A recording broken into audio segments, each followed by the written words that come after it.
The broadcast is now starting. All attendees are in listen-only mode. Good afternoon, everyone. I'm the host for today's webinar. My name is Karen Mann, and I have with me my co-chair, Sadita Hassi, who will be helping with us with the webinar today. We represent the Human Development and Leadership Division of the American Society for Quality. This is a global division aiming to enrich the personal and professional lives of our members and non-members, the global community to trump over current and future challenges. We continuously look for new speakers within the range of our body of knowledge, which can be found on our website. We host monthly webinars. If you're interested or if you know anyone that is interested, would be happy to review their application. The Book of Knowledge can be found on our website, www.asqhdnl.org. Link is also shared on the right-hand side at the bottom in the chat box. Before we begin the webinar, let me go over the housekeeping and some webinar rules. If there is any question, please type your question in the question section and we will answer the questions. Webinar will be held for 45 minutes and then Q&A timing is 15 minutes. If you want continuing education credits, 0.1 CEU, you have to be on the webinar for at least 40 minutes. You will receive a dedicated email from us, which you can save it as PDF and then to ASQ to claim the credit. Now, let me introduce you to our speaker today, Erin Urban. Erin Urban is the founder and career strategist powering UPPS Solutions. She is Forbes Coaches Council member and a self-proclaimed recovering perfectionist with over 10 years in mentoring and coaching successful professional transformations. Erin focuses on igniting powerful career growth fueled by behavioral sciences-based coaching. She partners with her clients to help them achieve career clarity, career transition, and conflict and stress management, effective communication, influential leadership, work-life balances, and relationship building. Erin leverages extensive project management and continuous improvement expertise to guide professionals to exceed their goal and fulfill their dreams. Erin, that's a very impressive profile and can't wait to hear all the good stuff you have to share with us. So the floor is all yours now. Thank you so much for that lovely introduction. Today here, as your career strategist and transformation coach, I'm excited to talk about career clarity and how to establish your best career path. Now, you may be asking yourself, how do I know if I suffer from career clarity, and how do I know I need to establish a better career path? Well, if you've ever heard yourself say, you know, I'm unhappy where I am, but I don't know what to do next, you probably might be suffering from career confusion and disillusion. Unfortunately, hundreds of thousands of professionals aren't happy with their jobs, but most are afraid to make a change. They feel stuck. Sadly, too many people come up with reasons why they shouldn't change and they should stay in their jobs that make them miserable. Now, the average person spends more than 90,000 hours in their lifetime at work. Why stay stuck in a job you hate? As a career transformation coach, I hear a lot about and have experienced personally career confusion and disillusion. Earlier, I was just sharing, as a matter of fact, over 62% of my coaching clients start with career clarity first before they start seeking a career transition. But lately, this story became very personal as my husband finally came to the reluctant realization that he would have to find another job in order to land in lasting career fulfillment. My husband, like so many other people, wasn't sure where to begin, and he was afraid to make a change. He had a dozen reasons why he should stay at a go-nowhere, underappreciated, and overworked job. Fortunately, he's married to a successful career strategist who made it her business to get him unstuck. Candidly, I will share with you that coaching your significant other is not easy. While I've personally shifted careers 4 times and coached hundreds of professionals through successful career transformations each year, coaching my husband was a new and insightful perspective. We both learned a lot, and in the end, this story has a happy conclusion. But first, let's go over some of the things that we'll be talking about together today. One of those items is we'll be discussing what are the warning signs of career confusion and disillusion. Together, we'll be developing a career path for clarity, discovering your ideal career path, and creating an action plan, most importantly, to launch into your best career. Throughout our plan together today, we will also be discovering some tips and success best practices. So let's get started. I love this quote by Abraham Lincoln. The best way to predict the future is to create it. Now, what are some of the characteristics of career confusion and disillusion? Let's take a peek at some of those warning signs. Number 1, feeling constantly exhausted. Now, this is a common side effect of career burnout, overworking and or working outside of your strength zone. Number 2, frequent anxiety. This is a warning sign your job may be not for you. If you feel anxious about going to work, concerned about your quote-unquote status in your job, or if you constantly worry about work, even when you know you should be shutting down and enjoying personal time, it might be time for you to make a change. How about the glass ceiling? This happened to me during the course of my early career. I was hitting my head so hard on that glass ceiling, I had a headache. The key here is to find out through self-discovery whether this is because of you or your workplace. In my case, it was actually twofold. I wasn't really ready for leadership at the time, and there really wasn't anywhere for me to grow. Ultimately, this led to a career shift, which I am continuously thankful for. Number 4, underappreciation. Oh boy, unfortunately, this is very common and a major reason why companies suffer attrition and lose great people with significant intellectual capital. I mean, who wants to stay in an organization where they feel undervalued? Now, some of the contributing factors that may be leading up to a feeling of underappreciation could be consistently overworked. Right now, I feel like from a career coach's perspective, there seems to be 2 states in corporate employees: A, overworked, or B, underutilized. Overworking employees is particularly common during the early stages of an economic upswing. However, I argue that it's become the norm, with most companies often over-leaning resources and paying lip service to workplace morale issues. How about being passed over for promotions?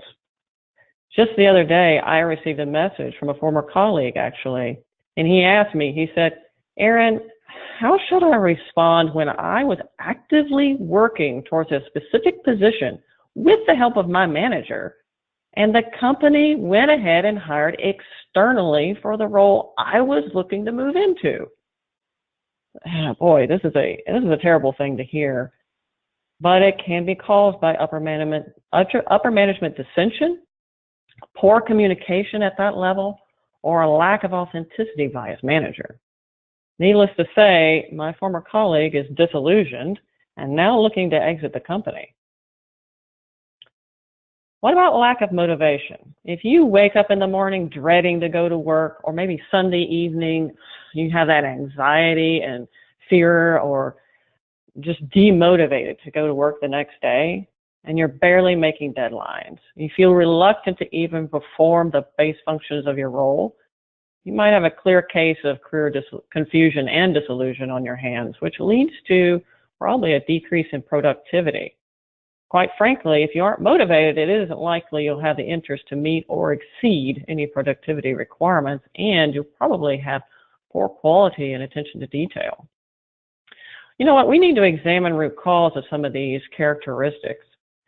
It's extremely critical at the early stages of career confusion to establish a clear understanding of the current state. Just like any decent continuous improvement project, you want to get a thorough idea of the scope before you start making changes.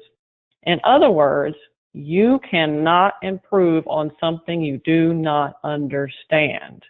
This is very critical. So together, let's understand why you're currently unhappy, and feel free to take notes. As a matter of fact, throughout our conversation today, I encourage you to take notes. Although this webinar will be available later, go ahead and take notes in the moment and get those juices flowing now. So let's examine root cause. Are you unhappy at work because you don't like what you do? Now, how can you tell? Sometimes this is through the process of elimination. Let's say that what you do brings you no joy. In other words, if I were to offer you more pay for what you do, it still wouldn't excite you, although more pay is always nice. How about you don't like who you do what you do for? In other words, your boss. You may not like what you do, but you also have significant tension between you and your boss. Perhaps your manager is negatively impacting your ability to do your job, your confidence, micromanaging you, or just simply not giving you any direction at all. And there could be a personality conflict. What about your company? Perhaps you don't like the company you work for. Maybe the issue is not necessarily with your team or with your boss, but with your organization. Is there a conflict with what your company does and your code of ethics? What about who you work with? Do you get along with your team?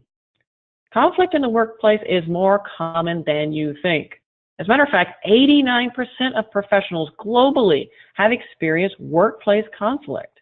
And in over a quarter of these cases, these same professionals felt they had to leave their place of work due to that same conflict-related problem. On the flip side, maybe you don't feel like you fit in at work. Maybe it's a culture issue. Do you feel like you're really a part of the group? Everyone has a deep need to be a part of something.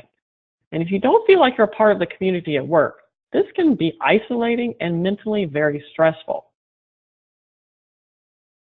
What about that glass ceiling we talked about? Unfortunately, it isn't surprising that a vast amount of professionals feel like they are forced to look elsewhere in order to have any upward mobility. Whether that's simply due to a lack of opportunity or other challenges, if you're ambitious, you may need to seek employment elsewhere. And 5, but certainly not the last one, you feel completely drained at the end of the day and you're not really sure why. Now this is pretty tricky. Unusually, the feeling of complete exhaustion is typically perceived to be linked to how many hours you work or how much stress you're under. But what if it's because you're actually working outside of your strength zone? Now people say stretching yourself is good. Yes, however, if you consistently stretch yourself outside of your natural strength zone, it can cause exhaustion. For example, my husband is an amazing presenter. However, because he's a more reserved personality, that's very draining for him. So he needs to recharge afterwards. Now, if he were to have to present every day, that would be terminally exhaustive. We can be good outside of our strength zone. We can be very skilled.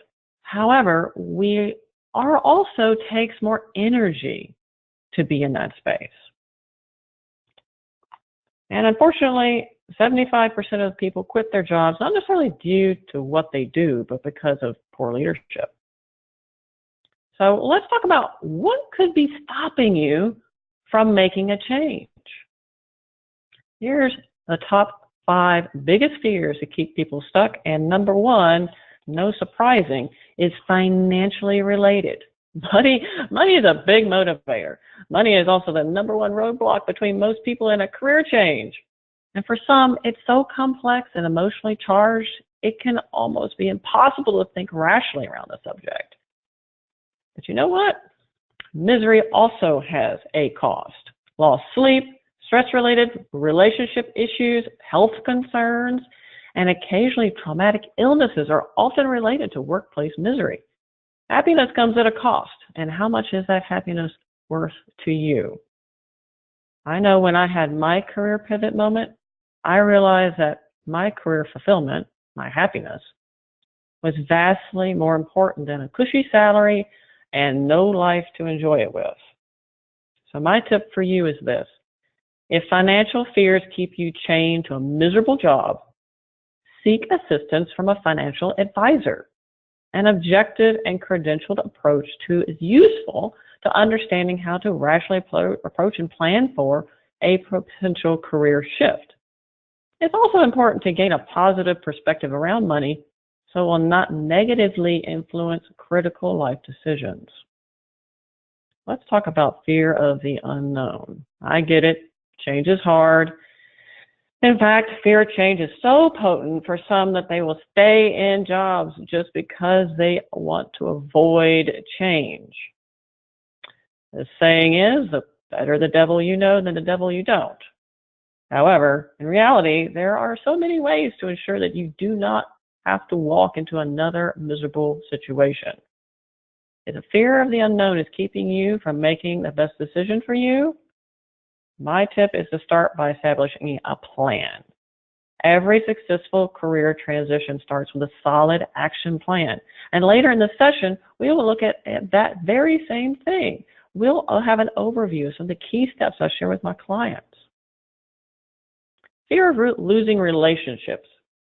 Now, my husband shared with me when he was thinking about finding another opportunity, he said, I've built such extensive relationships at my current job. People know who I am, and I don't want to lose that.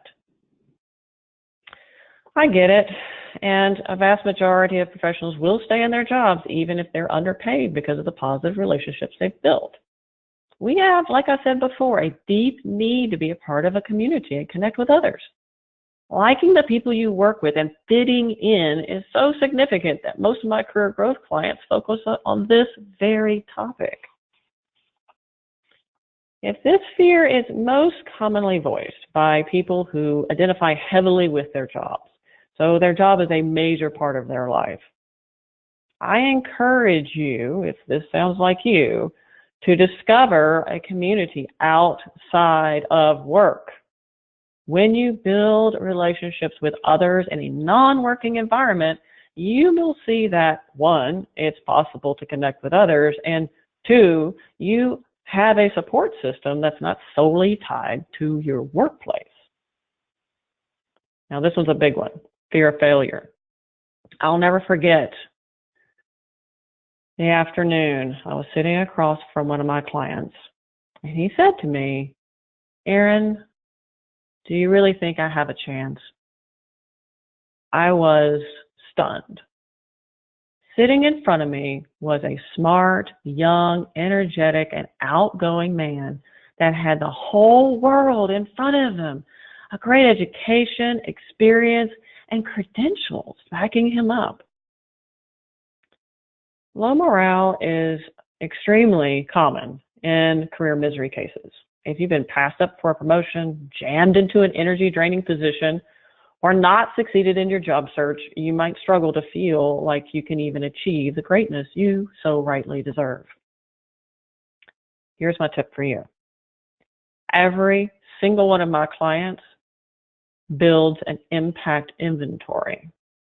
Now, what is an impact inventory? It is a list of your career contributions. Everything you did to make a positive difference in either your role, for your team, for your clients, or for your company. Even if the contributions to you were small. Remember, small things add up. Also, write down any accolades you received from peers or clients. Now, the impact inventory inevitably significantly boosts your feeling of confidence and self-worth. And it also plays a significant role in your career transformation process. So I would highly recommend you consider doing this. unclear career path. Career clarity is critical for long-term professional fulfillment. That's fact. It's also quite common for people to be confused and uncertain what types of jobs are best fit for them. Let's face it, many of us had to make a major life decision, i.e. college, or had to find a viable paying job very early in our lives. And once we emerged from our educational experiences, we took whatever position paid the bills. Later in life, perhaps we were moved internally or voluntold to do something that didn't suit our strengths or our interests. If this sounds familiar to you, I have good news for you. You are in the right place because this is exactly what we'll be focusing on. But what if you don't know what to do next? Well, let's talk about that. Let's find our path to career clarity. And we'll start by finding and establishing your strengths. First things first, make a list of task and work-related functions. Everything you do on a daily or weekly basis. Be sure to include not only the routine items such as meetings, creating reports, following up with key stakeholders, etc., but special projects as well.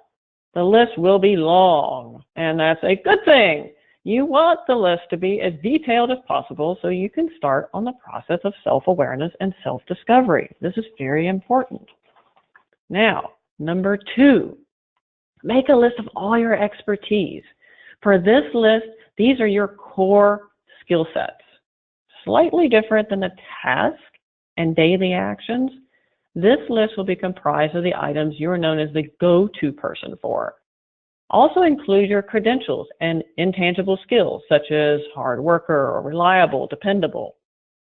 This list will not only play a significant part in the third step, but will also set the stage for a more complete understanding of your core competencies when comparing other potential roles that may better suit your strengths. Now, you have 2 lists.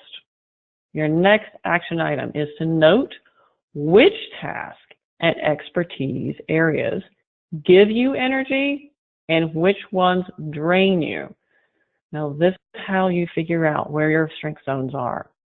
Most of your energy drainers will probably be found in list 1. However, it is possible to be very good at something and hate doing it.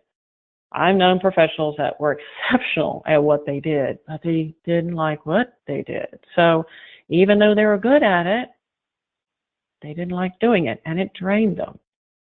Career clarity is found at the intersection of your skills, your strengths, and your interest. So let's dial into clarifying those interests. And the number 1 question, you'll probably go, really, what are we doing, therapy here? No, there's a good reason for this question. What did you want to do when you were young? When you were between the ages of 6 and 10, what did you dream about doing when you, quote unquote, grew up? Did that dream change? And if so, why did it change?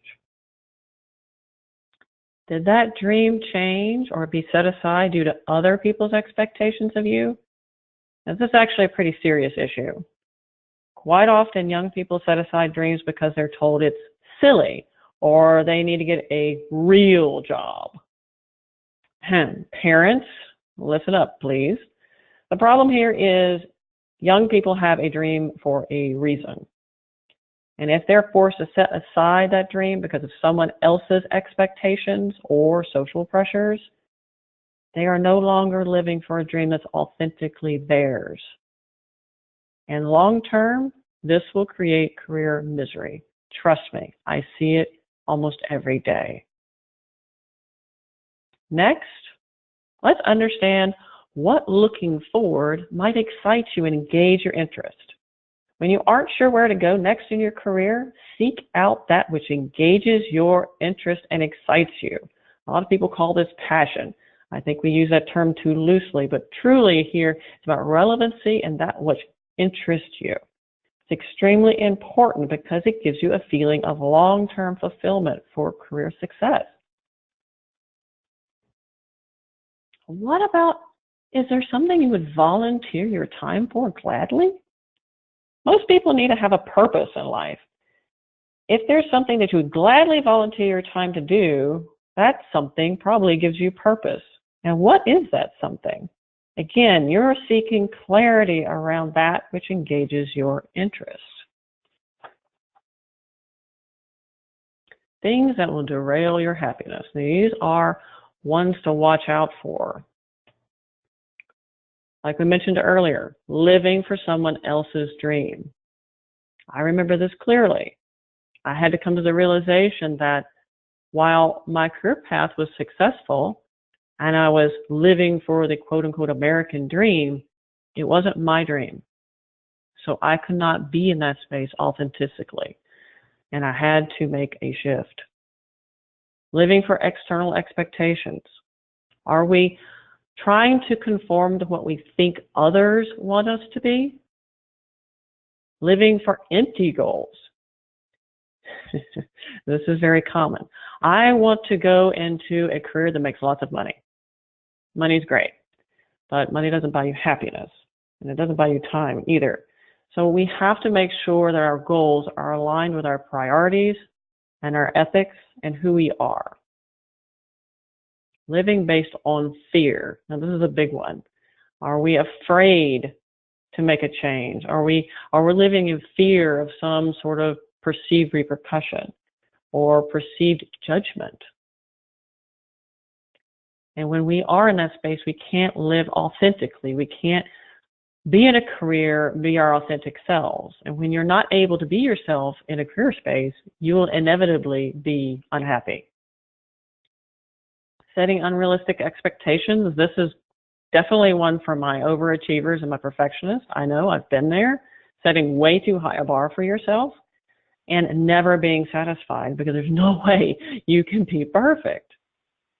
And living based on short-term goals. We're constantly seeking the 3 to 5 year plan. Tell me about your 3 to 5 year plan. Okay, great. Well, that's very short-term thinking. This is what I challenge you to think instead. Consider yourself at 80 years of age, and you are looking back over your life. What do you want to say that you've accomplished? Now, this is very big, I know, and also arguably broad. However, it gives you a true north compass by which to align your priorities and also set a realistic expectation. Because if you're constantly being overworked, no one at 80 years old ever said they wanted to work more. Living unself-aware. Now, this is a big one. And I would have to say that most of us aren't necessarily fully aware of what our strengths and interests are. So I highly recommend that through this process, we discover some career clarity and become more aware of what our strengths are so we're not living outside of those. I will also share with you that the word should has killed more dreams than you probably realize. While there are social behavioral contracts that must be honored, we can become victims of overconforming to external expectations. Now, understand the word victim here is used from an introspective point of view. When we allow ourselves to be shaped by others' expectations, basically handing them the keys to our bus, particularly if it's contrary to our strengths and our interests, that's self-sabotage.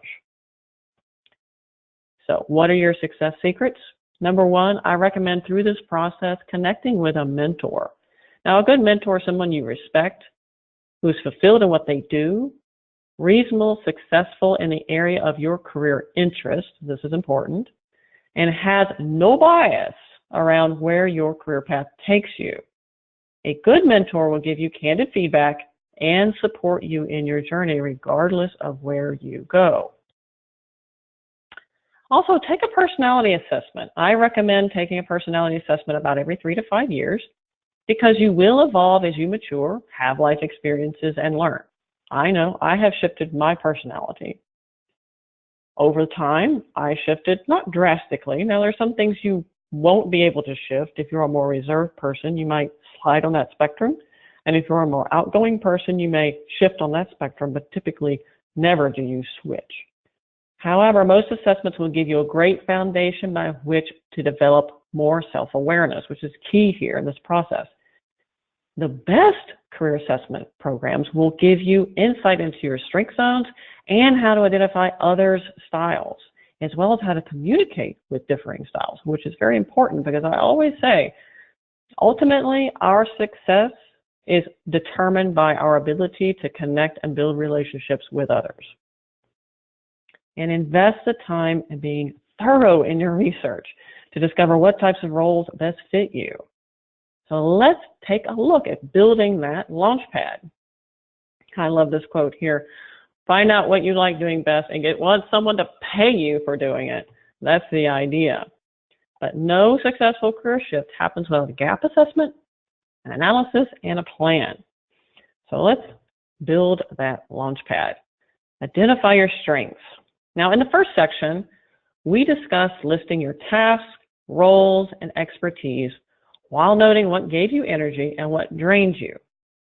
Now, this allows you to better understand your strength zones because what gives you energy is most likely an area of strength, and what drains you, what exhausts you, is most likely outside of your strength zone. Please note that this is not an indication of capacity or performance. Anyone can perform well in an area that's not natural to them, but it will take more energy. Okay?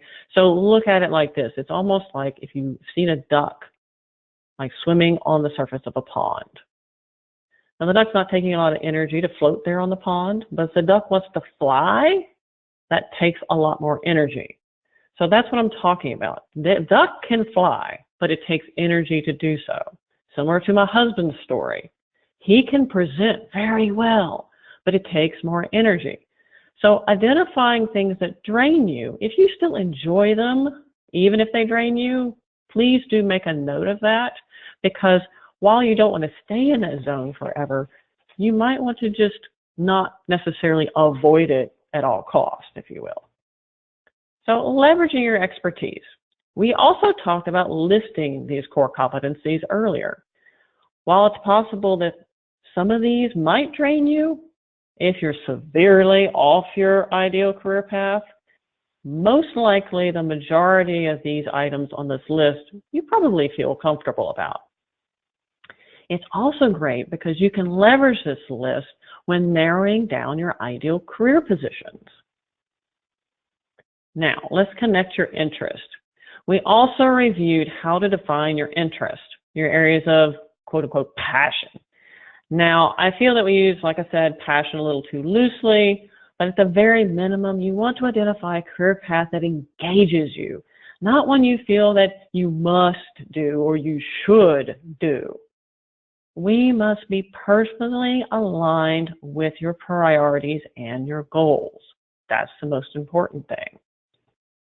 So, defining your ideal roles.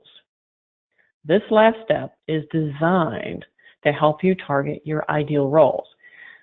These are at the intersection of your strengths, interests, and expertise. In a perfect world, you'll be able to leverage your current transferable skills to launch into a career path better suited for you. But first of all, we need to understand, is your ideal job industry-driven or role-driven? Now, what do I mean by that? Take, for example, an administrative type role. Well, that may not be tied to a specific industry. Or project management. Now, project management might be industry-driven because if you're in IT, it can be very difficult to, say, launch into construction, for example. It's vastly different. Now, quality assurance, quality professionals, I would argue to say that's fairly transferable skills. Same thing with continuous improvement. Although I do see quite often people asking for industry-specific experience, even though we know these are transferable skills. So we need to understand, is our ideal jobs industry-driven or role-driven? So let's talk about focusing on that ideal role. The first thing we want to do is pull up potential positions from online job boards in your industry or career/role that interests you? What skills do they ask for? What credentials is required? Is there any specific education necessary? And what about previous experience? Compare the position's information on your list to the strengths you have identified. So compare what they're asking for here to the list you created. Which ones are a good fit? Use the Pareto principle, the 80-20 rule, to discover which potential positions will better suit you. Now, the next item is you must narrow the list even further. Think of job positions like a family tree. We want jobs that are cousins. You want to target roles that are related to one another. If you cast your net too broadly, you will not be relevant enough to see the traction you need to launch your ideal career action plan. Like I said before, ideally you want to target jobs that you're 80% matched for, but if you need to bridge a gap, if you need to obtain credentials, or if you need additional education, or if you just need more experience. Sometimes your next position is just a move in the right direction. Now, what do I mean by that? If you need additional credentials, it's relatively easy to shift financially and energy-wise than seeking further education, for example. If you're looking at investing a significant amount of time and energy on bridging a gap towards another career path, be very clear that it's the best career path for you before you launch your plan. I have coached many professionals that have invested significant time and energy, such as obtaining a law degree and passing the bar, only to find out later that they did not like what they did. So that's a lot of money and time tied up. And what's even worse is these professionals feel handcuffed to this career trajectory because they spent so much time investing in obtaining the degrees and credentials that they needed to get where they are. So don't let that be you. If at all possible, make sure you go through these steps to find clarity first and become self-aware before you launch the plan. Now, if you simply need to gain more experience in a certain area, are you willing to make a lateral move? Are you willing to take maybe a step back to relaunch your career? Keep in mind, like I said, sometimes the next step for you might not be the ultimate ideal position, but certainly a step in the right direction. So think about what types of roles can you seek to gain the experience you need to put your feet firmly on your best career path. So let's talk about developing your action plan. Now, whatever it is, whether you need to bridge the gap or you just say, you know what, I know what I want to do now and I'm ready to launch. Be clear on your goal, like I mentioned before. This is extremely important. Also, if you are the primary breadwinner for your family, have a discussion with your family. Make sure that you have alignment and support and that you feel comfortable about making the next decision that's good for you. Next, develop milestones in your plan. Now, this is important, and to make them realistic based on your life accountabilities, okay? Because you don't want to get to a point where you feel like you're not going to make them. That will make you feel disillusioned again. So make them realistic, but certainly develop those milestones so you have a goal to aim for. And rely on your support group. Again, don't feel like you have to do it alone. Maybe it's a mentor, maybe it's a coach, maybe it's a family member, right, or a colleague. But rely on that support group to help you make that transition. Maybe you become a member of a professional organization that is in the career path you're targeting. That's a huge support group. And celebrate. This is so important.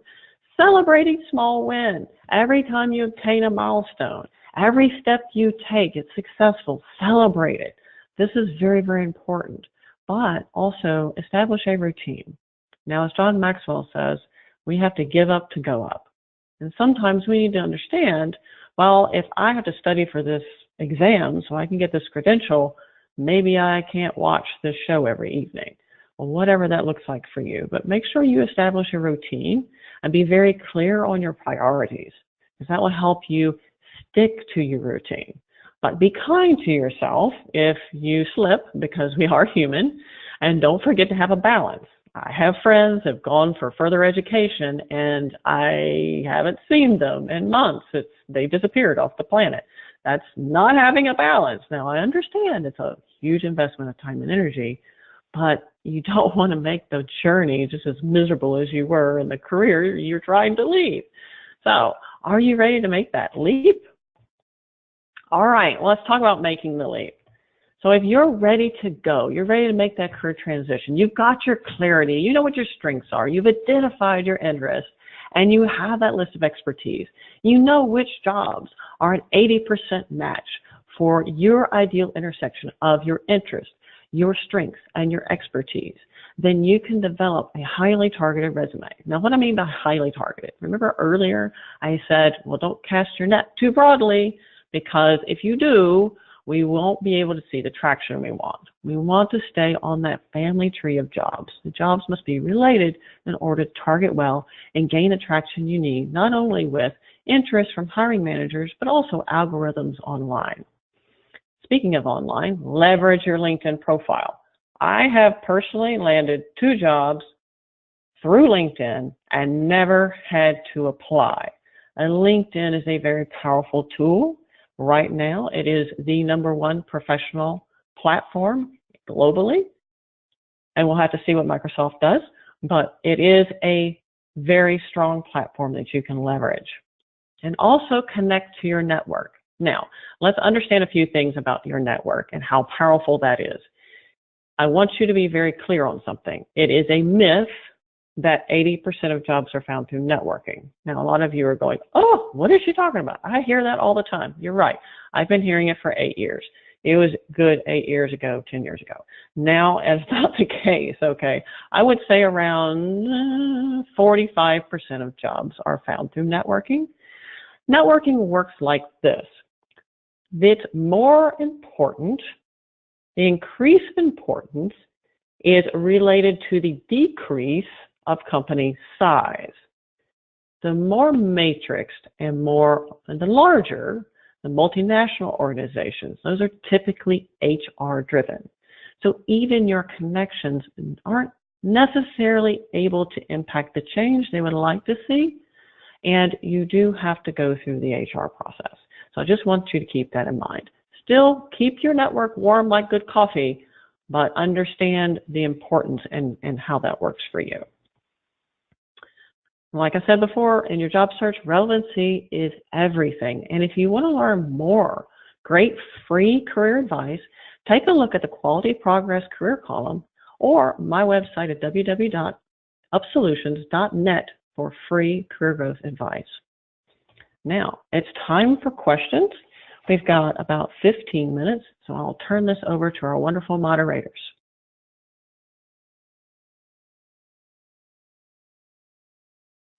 Thank you, Erin. This is a really, really good webinar, and I'm pretty sure many people have questions, and even if they didn't, now they might. So this was really helpful. And I wanted to start with what, can you hear me well, by the way? Yes, I can hear you perfectly. I want to start a question beyond the thank you note I received from the attendees. One of the questions I see here from Paula is, I have discovered that I can apply to 1 or 2 levels above my current level, and that is within the same company.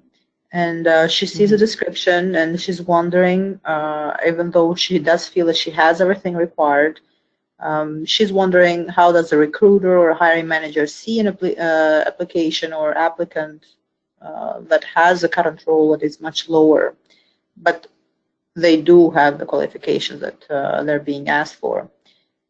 Now, my first comment to that was already, have you spoken to the hiring manager, since it's within the company, and as you mentioned, the power of networking. I don't have a response yet, but what is your feedback to this one? Right, that's a very good question, and you're correct. Definitely leverage the power of the network. However, it's particularly for an internal role. However, you don't feel like you have traction there. What I recommend is doing this. Cast your mind back to earlier on in the presentation when I talked about creating an impact inventory, and literally that is a list of your career contributions. In this case, I would recommend you be very specific and highly targeted towards the roles you seek, and creating contributions to back up basically the why as to why they should hire you.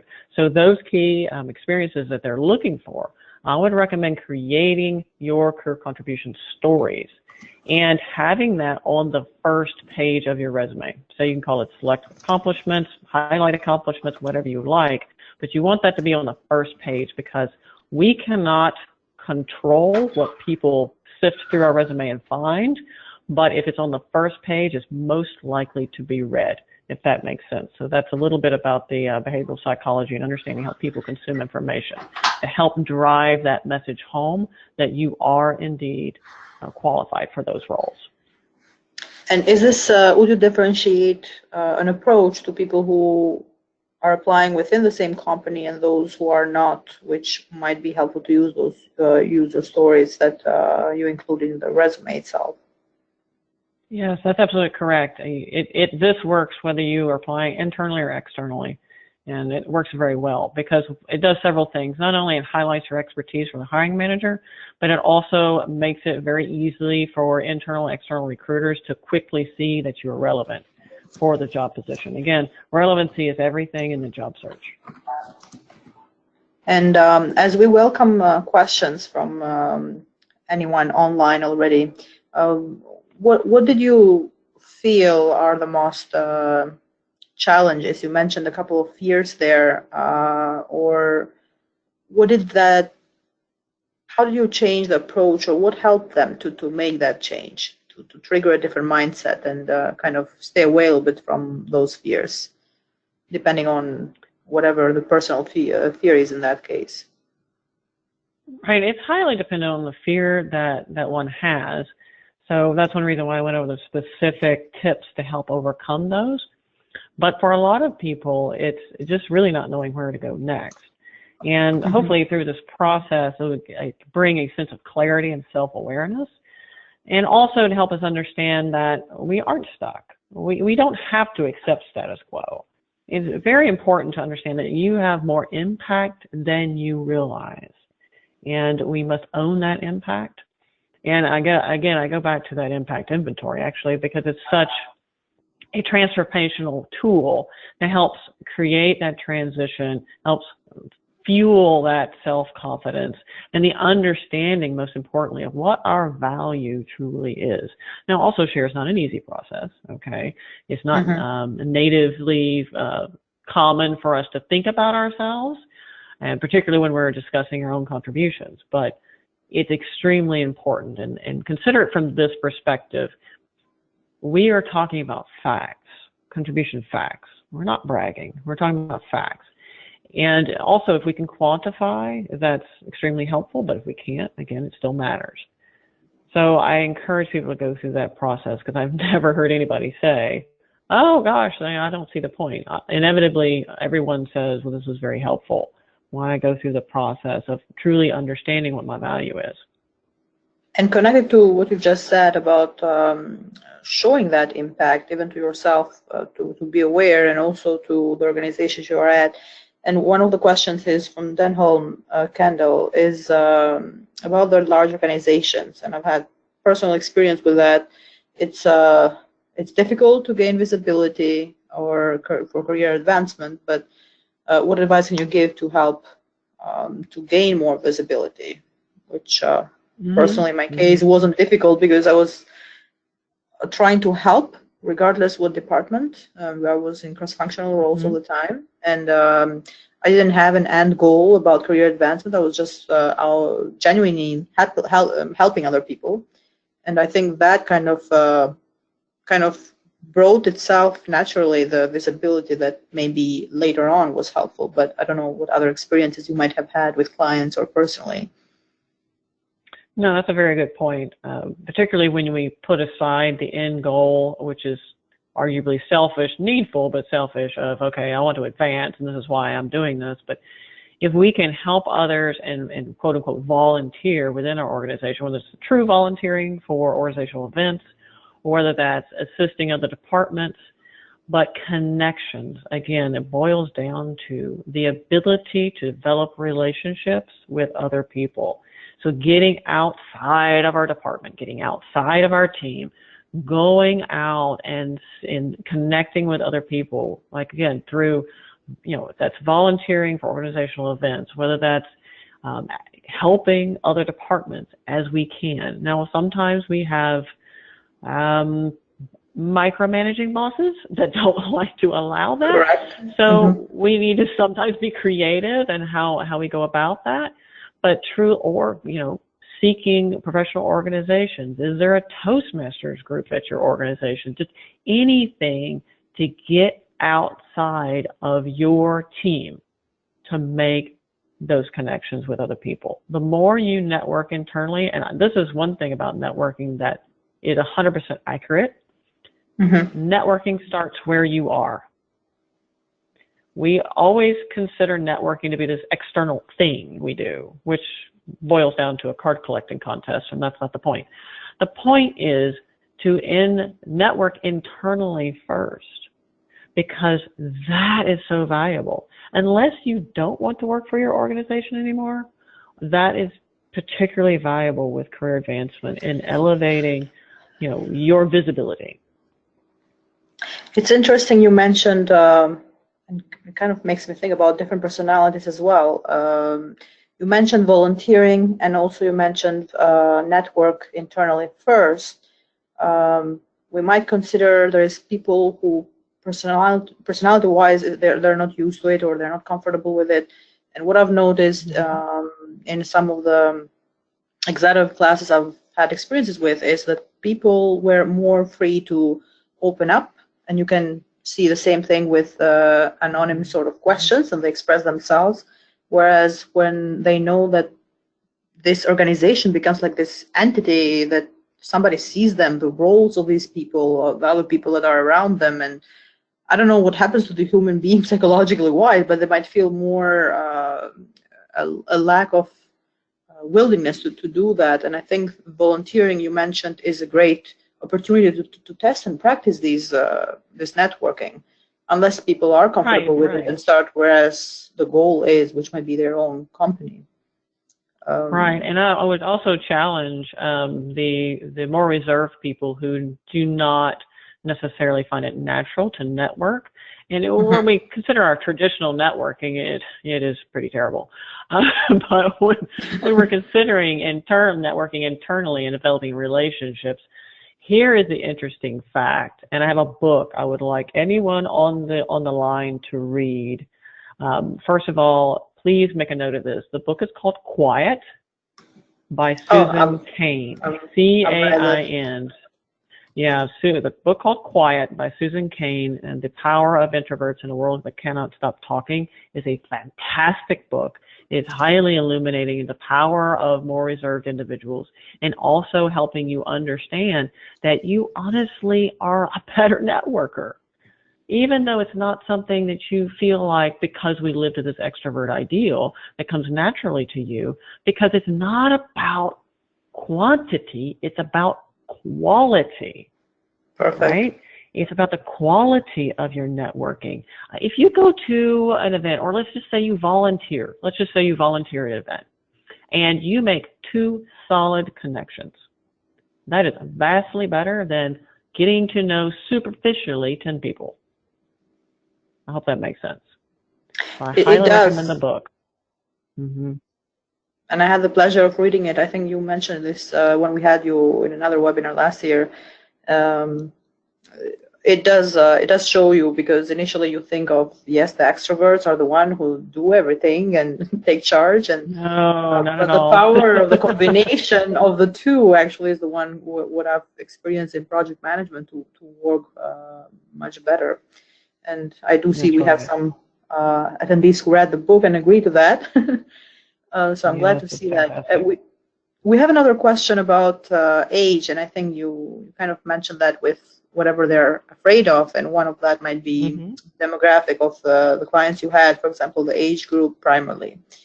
What was how was that managed, or any tips from that area?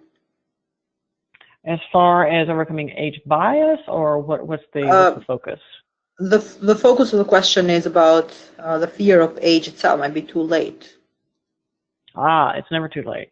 Do you know how many 60, 65-year-olds that I coach into their third life? It's quite a few. So it is not too late. However, if you are considering going back to school to get a PhD at this point, I would not recommend that, because there's so much time invested in doing that. So now it is really a good time to think about, how can I leverage my transferable skills? And at this point in your career, understanding, what are my strengths are honestly a little bit easier, because you become more familiar with yourself at this point.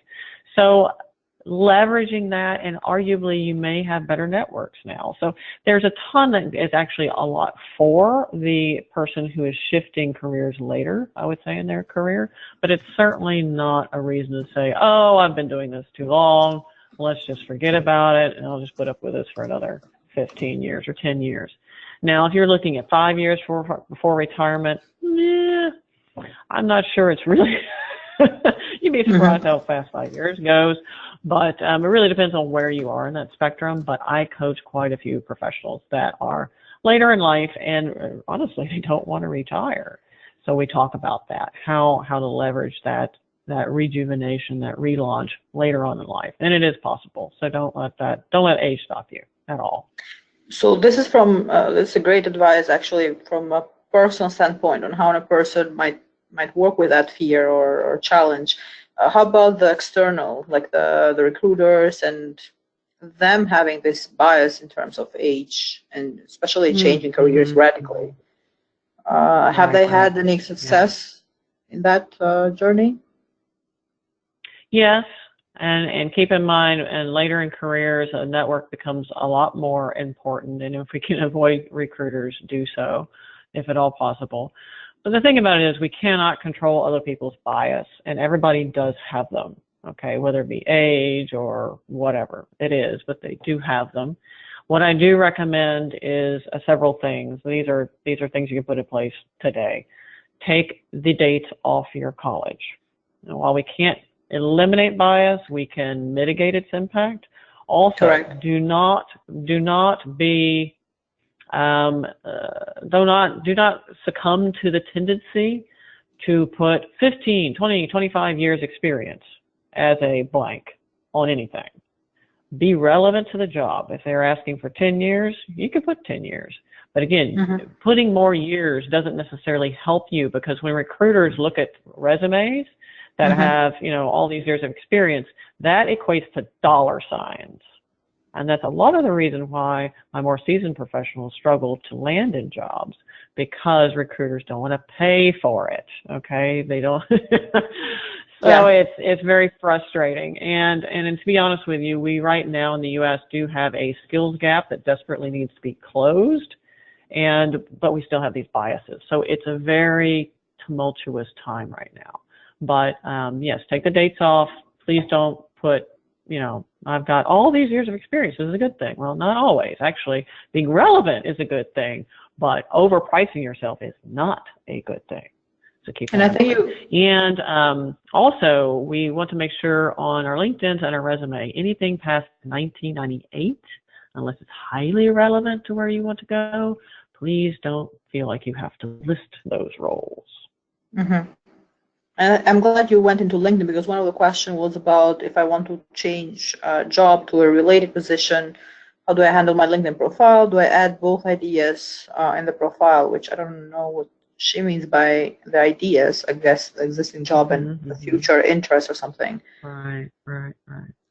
And usually in the summary, you can target on LinkedIn a little bit more your future position. And also keep this in mind. Now, this is something a lot of people don't consider. Let's just say you have a position title as quality assurance professional. But really, you do a lot more of project implementations, and you want to become more project focused. Okay, we're just using it as an example. What I recommend is you actually change your position name to be Quality Assurance Professional - Project Implementation Specialist. And there's a very good reason for this. It's all about relevancy. It's all about algorithms. And you're more likely to show up in searches if you have relevant position names. So I hope that makes sense and it's helpful. But yes, you can also leverage your summary to help target your ideal career path. Thanks, Erin. And we're almost over with time as well, but I want to cover the last question, and hopefully we can quickly respond to this as well. Luis has been attending many of our webinars. The question is about the generation gap. So how do you connect, or any tips that you have for baby boomers, connecting with baby boomers or millennials, and any generational gap, quick tips we might give to our attendees? That's not a quick question. I know. I don't have a quick, I'm giving you that's 30 a seconds. long answer. You gave me the hardest question, the last one. Actually, we can create a new webinar on that, because I think it's a great, topic. Yes, that's a great topic, and I did speak on that at the last conference this past weekend I spoke at. So quickly, here's what I'll offer for you. Both baby boomers and millennials, and I hate labeling because there comes a lot of bias with that, but they need to come to a middle ground. Okay, first of all, that is most important. Now, statistically speaking, my millennial strata is more people-oriented by 60% statistically worldwide than my baby boomers, who are more task-oriented, which is the opposite end of the spectrum, and statistically speaking, and which does create natural challenges there. So keep that in mind. Know whom you're talking to, know whom you're connecting with, but try to meet them halfway. And it's a long topic that really does require its own webinar, but how to overcome that is don't expect someone to conform to your way of doing things, and respect others, whether it be they be younger than you or older than you, because everyone has some wonderful contribution to make. And that's how I'll end that subject. Thanks, Erin. As you know, we can go over and over on these topics, so we enjoy the pre-webinars and the webinars and the post-webinars with you. So I'm pretty sure we will have you back if you would be interested in. And I would like to also thank Kieran for attending today and organizing and opening your great bio as well, and our attendees, which are always full of questions, and they continue to come, but we are running over time. So thank you, everybody, for the questions raised. And make sure to remember today's webinar will be recorded and posted on my ASQ community, also on our YouTube channel, and so that will happen sometime this week. We do have already our next webinar, and that will be in less than a month on May 8th, where Ms. Linda Stacy will talk about how to lead in today's distracted, overconnected, and constantly interrupted tech environment. That's another thing that might help us with overconnected world. Registration can be done on my ASQ community. Notification as well. You can have future notifications for future webinars, and you can follow us on LinkedIn page, or you can also sign up for our newsletter through our website. That's free and will come to you monthly. We would highly appreciate for filling a 1-minute survey, which will pop up in your screen as soon as you close the webinar. For those who are attending over phone, that's fine as well. You will receive a follow-up email within an hour. For the CEO credits, you will receive those, as Kieran mentioned, after the webinar. We'll send a separate email for those who attended 40 minutes or more. That will happen today. And also, you can save that as a PDF, whatever you use for claiming credits with ASQ. Again, thank you all for your time today. We look forward to having you on our next webinar. Have a great day. Bye. Thanks, everyone. Thank you.